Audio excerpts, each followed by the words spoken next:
Bonjour, bienvenue à tous et toutes en cette journée de tempête.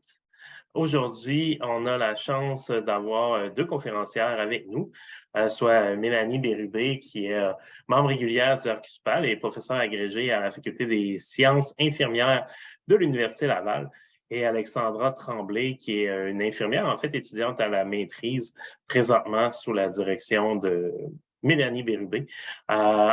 Également à la FSI. Aujourd'hui, ils vont nous entretenir des stratégies visant à améliorer le processus décisionnel et les soins de fin de vie suite à une fracture de la hanche chez les patients, atteints de maladies terminales. Voilà, sans plus tarder, je vous cède la parole, mesdames. Alors, merci beaucoup pour l'introduction.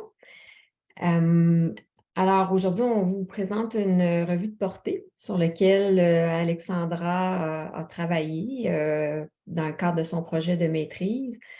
C'est un projet qui s'inscrit dans un projet plus large également. Là, on collabore avec l'équipe d'orthopédie, l'équipe de soins palliatifs au CHU de Québec, Université Laval, en lien avec ce projet. Des partenaires, Dr Stéphane Pellet, Étienne Belzile, Chantal Morancy, entre autres. C'est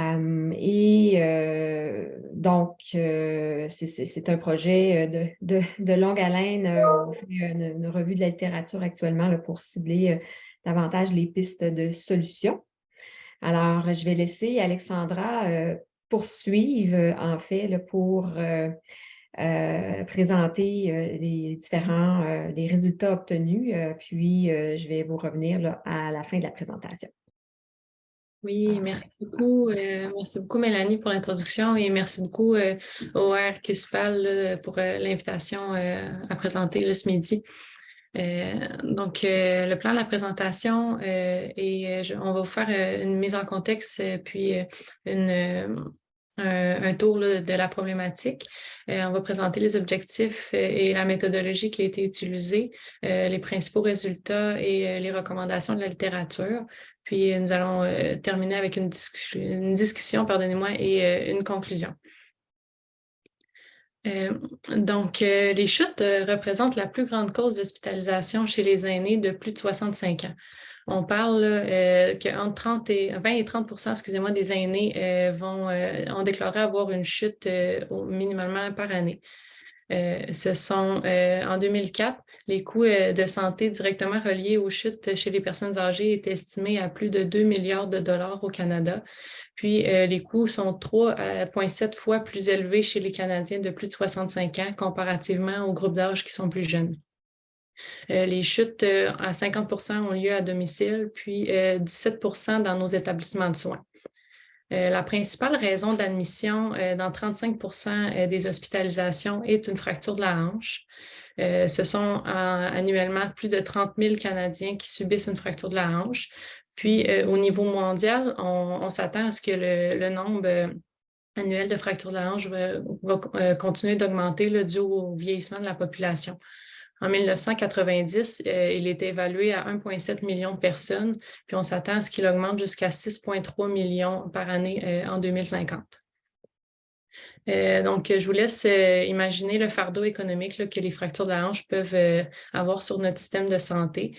Le Royaume-Uni, à lui seul, dépense 3 milliards de dollars annuellement là, pour traiter les fractures de la hanche. Puis, le traitement de choix pour réparer la fracture est dans 90 des cas la chirurgie. Cependant, la chirurgie n'est pas recommandée pour tous les patients. Chez les patients qui subissent une fracture de la hanche, qui ont plus de 65 ans, dans 60 des cas, sont atteints d'au moins une comorbidité importante. Par comorbidité, on inclut les antécédents cardiaques, les antécédents d'AVC et d'ICT, les maladies pulmonaires obstructives chroniques, les maladies hépatiques, le diabète, les insuffisances rénales, les néoplasies, mais également les troubles neurocognitifs. Puis, les personnes qui souffrent de troubles neurocognitifs sont plus à risque de développer des déliriums post-opératoires, de subir des complications reliées à l'anesthésie, mais peuvent également subir un déclin cognitif là, à la suite d'une chirurgie. Les taux de survie en post-opératoire sont également très faibles chez les patients âgés et préalablement comorbides. Les taux de survie à 30 jours à la suite d'une chirurgie sont à 75%, puis ils vont diminuer à 50% à 6 mois. La première année qui suit la fracture de la hanche est considérée comme la période la plus critique, comme elle comporte un risque de mortalité qui est accru. Il y a une méta-analyse qui avait évalué que les aînés sont 5 à 8 fois plus à risque de décéder dans les 3 premiers mois à la suite d'une fracture. Puis, les décès peuvent être associés au trauma en lui-même, à une dégradation des comorbidités qui sont préexistantes, aux complications post-opératoires qui peuvent survenir, mais également aux faibles réserves physiologiques qu'on va définir comme la fragilité. La fragilité, ces critères, en fait, sont des dénutrition qui peut, et une cachexie, un faible IMC, la présence de comorbidités sévères, puis également des troubles de mobilité qui vont nécessiter l'aide d'au moins un intervenant. Les aînés ont également un potentiel de réadaptation qui est plus faible. Seulement 46% vont retrouver leur autonomie initiale qu'ils avaient préalablement à la fracture, puis 32% devront être localisés vers des soins de longue durée. Les fractures peuvent être un indicateur vers un syndrome de glissement, mais peuvent également être un indicateur d'une maladie terminale chez les aînés frêles qui peut mener éventuellement à une fin de vie. Donc, considérant l'ampleur de la problématique, il est justifié de croire que ces aînés fragiles-là peuvent être pris en charge par les soins palliatifs plutôt que d'opter pour une approche chirurgicale. Donc, les objectifs de la revue étaient de décrire les stratégies à envisager pour améliorer la prise de décision et améliorer les soins palliatifs chez les aînés âgés et frêles qui ont subi une fracture de la hanche, puis d'évaluer le niveau de preuve qui était en lien avec les stratégies qui ont été identifiées. C'est une revue de la portée que nous avons réalisée dans la littérature scientifique et dans la littérature grise. Ce sont 7 bases de données qui ont été consultées, puis 42 sites Internet d'associations d'orthopédie au niveau mondial. La stratégie de recherche avait été lancée en janvier 2022, mais il y a actuellement une mise à jour qui est en cours là, avant de soumettre la revue pour publication. Puis, aucune limite de langue ou limite d'année de publication avait été appliquée. Les critères d'inclusion des articles incluaient tout type de devis, incluaient des guides de pratique clinique et des opinions d'experts, et ont été exclus des protocoles de recherche puis des résumés de conférences. Ce sont plus de 7500 articles qui ont passé au travers du processus de sélection. Le processus de sélection s'est fait selon les normes à double aveugle par deux évaluateurs indépendants. Puis, au terme de ce processus de sélection-là, ce sont 19 études et 2 guides de pratique clinique qui ont été conservés. Les publications provenaient principalement des États-Unis, avaient été publiées entre 2010 et 2019. Il y avait majoritairement des études primaires, mais également des études de cas, des revues de la littérature, des éditoriaux et nos 2 guides de pratique clinique. Puis, parmi les études primaires, elles avaient majoritairement un devis de cohorte rétrospective. Donc, je vous présente ici la pierre angulaire, le cadre conceptuel que nous avons, qui nous a permis d'analyser les données, puis de bien regrouper l'information en lien avec les considérations qui ont été soulevées dans les études.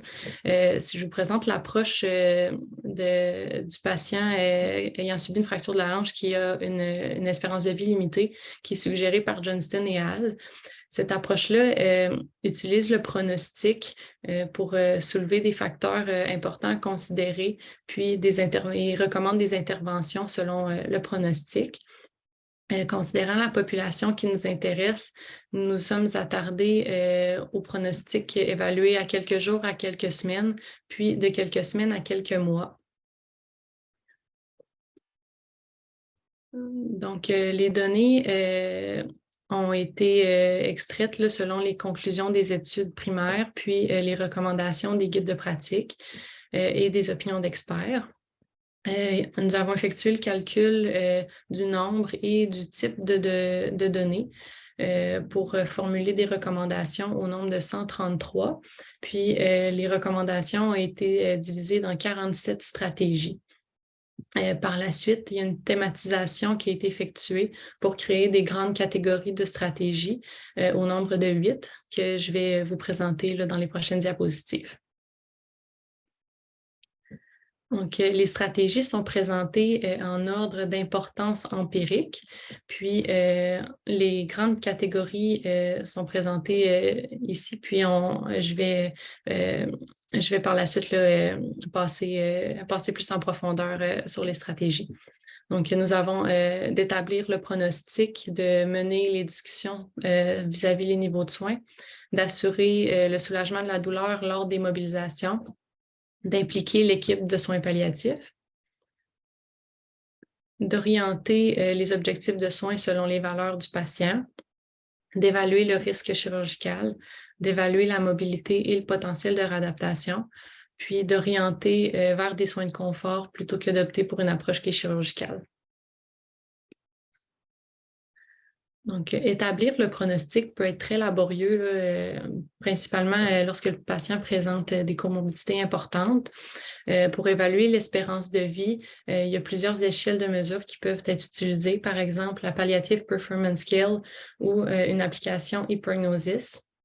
La fracture de la hanche peut être un marqueur chez les patients qui sont atteints de troubles neurocognitifs qui va mener vers une approche là, de fin de vie. Puis la fracture de la hanche peut également être considérée comme une exacerbation aiguë de problèmes chroniques que le patient pourrait présenter préalablement à la fracture. Pour évaluer le statut fonctionnel, il est important d'inclure l'historique de chute puis le nombre d'hospitalisations dans les dernières années. Il y a plusieurs échelles de mesure également qui peuvent être utilisées, telles l'Instrumental Activities of Daily Living. Puis, les patients qui obtiennent des scores plus faibles dans les échelles évaluant le statut fonctionnel vont être plus susceptibles de ne jamais retrouver leur mobilité de base qu'ils avaient là, préalablement à l'hospitalisation. Il importe également d'évaluer le niveau de fragilité, donc à l'aide d'outils tels le Rockwood Frailty Index ou le Fried Phenotype Criteria. La fragilité, on se rappelle, qui est l'accumulation de comorbidité qui va entraîner une diminution des réserves physiologiques. Puis, la présence d'une fracture peut être un signe avant-coureur d'une fragilité qui est généralisée, qui va mener éventuellement vers un déclin de santé.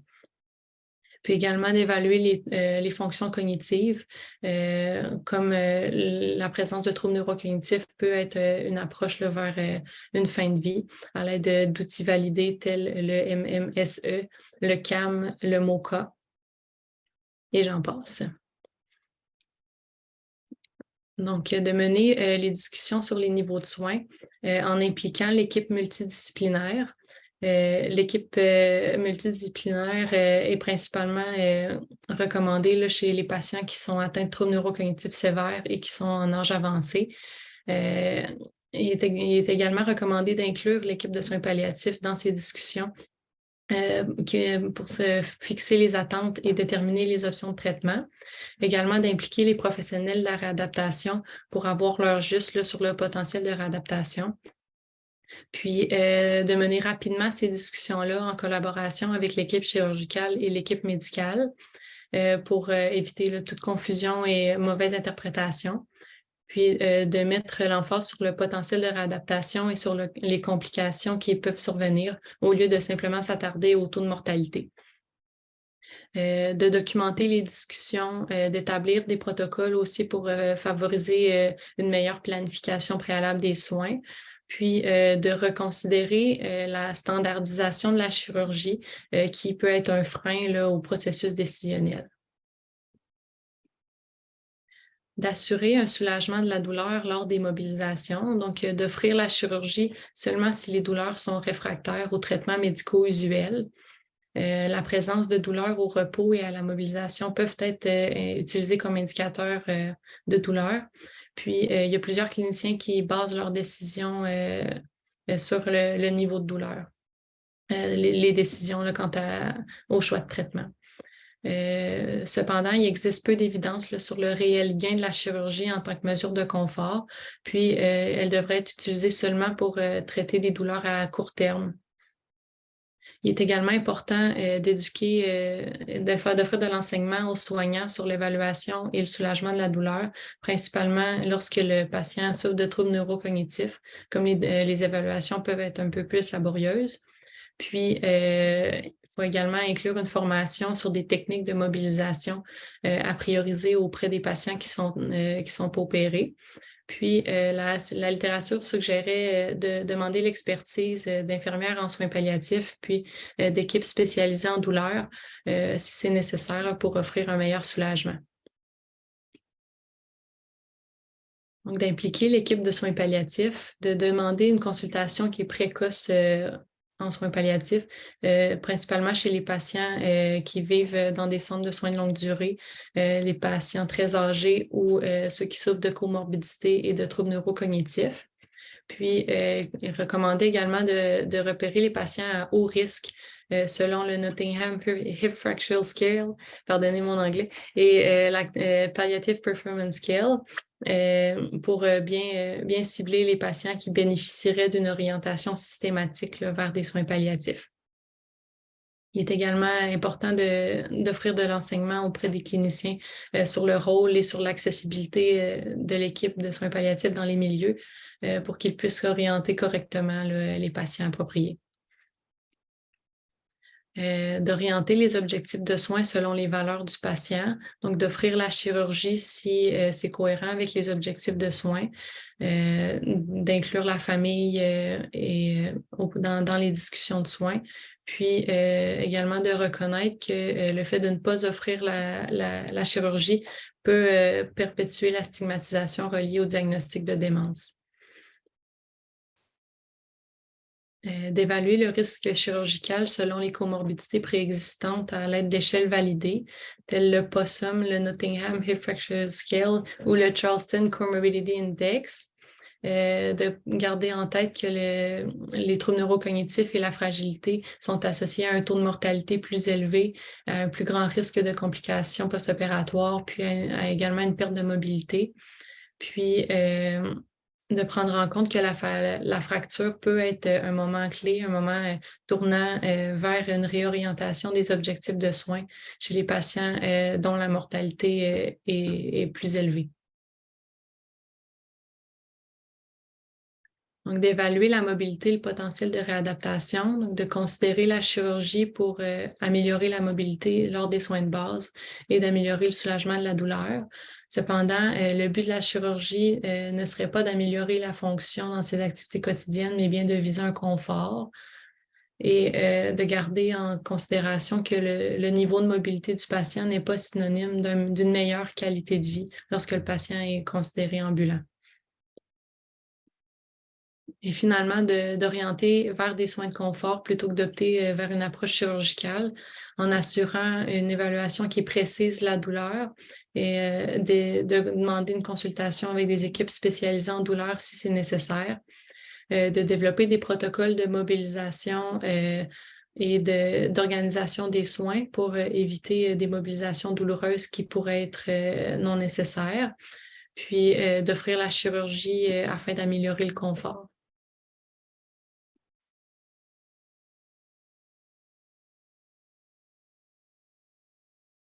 Donc, Mélanie, je vous renvoie la parole.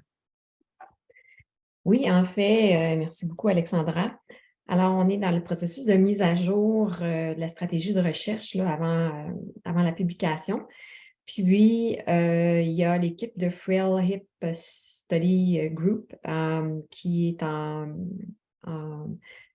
des Pays-Bas, en fait, qui ont réalisé, on a trouvé cette publication-là qui date de l'automne 2022. Donc, après qu'on ait terminé finalement tout le processus d'extraction de de sélection et d'extraction de données. Mais on va inclure cette étude-là et quelques autres pour notre mise à jour. Donc, je trouvais important là, de rapporter les résultats de cette étude qui est multicentrique et c'est une étude de prospective dans plusieurs centres aux Pays-Bas. Alors, au point de vue, puis on suivi là, plusieurs, au-dessus de 1000 patients et les patients, en fait, avaient le choix d'opter pour une approche chirurgicale versus conservatrice. Alors, les critères là, pour aller vers une approche conservatrice étaient, donc tu peux changer la diapo, Alexandra. Alors, d'être âgé de plus de 70 ans, d'avoir une fracture de la hanche, de provenir de CHSLD. On a ici les critères qu'Alexandra rapportait tout à l'heure au niveau de la fragilité des patients en termes du poids, des comorbidités sévères et aussi des troubles de fonctionnels, des troubles de mobilité. Alors, quand les patients répondaient à ces critères, on leur offrait en fait une approche conservatrice. Et au point de vue des résultats, alors après le choix de l'approche conservatrice soins palliatifs, 44% des patients sont retournés en CHSLD. Donc, ici, ça fait appel au fait qu'on transfère beaucoup les patients qui ont des fractures de hanche dans les CHSLD vers les hôpitaux. Alors, les patients se retrouvent dans les unités d'urgence à attendre des lits et tout le processus décisionnel qui doit être enclenché pour déterminer est-ce que les soins palliatifs sont indiqués. Alors, il y a peut-être un travail à faire là, en aval avec les CHSLD pour potentiellement éviter des transferts vers les hôpitaux. Ensuite, dans les premiers 7 jours, on voit que les patients étaient plus souffrants, ceux qui avaient une approche conservatrice versus ceux qui étaient opérés. Alors, ça fait appel à une notion d'amélioration au point de vue du soulagement de la douleur, principalement dans la première semaine. La satisfaction est élevée à très élevée chez les proches en regard des soins de fin de vie, chez 51% d'entre eux. Donc, il y a quand même aussi un 50% qui étaient non satisfaits versus peu satisfaits. Alors, il y a un processus à améliorer ici. Et on voit la mortalité à 30 jours pour les patients, donc 83% pour ceux qui étaient en soins palliatifs versus 25% et 94% à 6 mois. Donc, il y a quand même certains patients qui vont vivre un certain moment là, après ce choix-là. Mais bon, on promouvoit à ce moment-là une approche de soins palliatifs là, et vers des soins de vie éventuellement. Alors, en termes de discussion, on voit que c'est un sujet qui est en émergence. On voit de plus en plus de littérature sur le sujet, mais il y a encore très peu de stratégies de forte évidence. Le processus décisionnel en décision partagée demeure laborieux, principalement sur l'aspect que j'ai abordé tout à l'heure en termes de comment on commence ces discussions-là en CHSLD, par exemple, à savoir si votre proche a une fracture de la hanche, qu'est-ce qu'on fait? Est-ce qu'on vous voulez qu'on transfère? Ça va beaucoup avec l'élaboration, la décision de niveau de soins également. Puis, une fois que le patient est transféré et qui se retrouve à l'unité d'urgence, mais comment on enclenche le processus là, pour éviter finalement des délais, soit que le patient reste à l'urgence, quel processus qu'on peut faire en sorte qu'on se retrouve dans une situation où on assure des soins de confort au maximum. Il y a une méconnaissance aussi, ce qu'on voit dans la littérature, ce qui est rapporté dans les discussions des différents articles, méconnaissance chez les patients, les proches sur les conséquences qu'implique la fracture et la chirurgie. Donc, parfois, on va penser que la chirurgie est la solution miracle, mais on voit qu'il y a quand même un taux de mortalité important et la récupération est limitée pour plusieurs de ces patients-là. Et il y a des lacunes dans la littérature quant à l'évaluation, soulagement de la douleur. Ici, il faut penser que le patient a une fracture de hanche. Si on ne l'opère pas, comment on s'assure? Il y a quand même des soins de base à administrer à ces patients-là. Donc, comment on assure une mobilisation tout en assurant un soulagement de la douleur adéquat. Alors, il y a tout ce domaine-là également là, à explorer et à étudier davantage. Au niveau des forces et limites de l'étude, alors, c'est un protocole de recherche qui a été révisé, validé a priori avec les experts cliniques dont j'ai nommé les noms au début de la présentation. Donc, c'est vraiment dans un processus de transfert de connaissances, transfert intégré des connaissances avec une équipe clinique impliquée auprès de ces patients.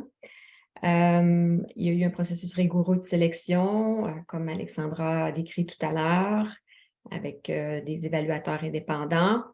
Revue complète de la littérature, en fait, tous les sites web des associations d'orthopédie de pays comparables aux nôtres ont été recherchés. Et les résultats pourraient potentiellement s'appliquer à d'autres populations. Au point de vue des limites, on n'a pas fait d'évaluation de la qualité méthodologique des études. C'est souvent, en fait, c'est pas recommandé dans des études des revues de portée, là, où c'est plus d'étudier la nature de l'évidence disponible.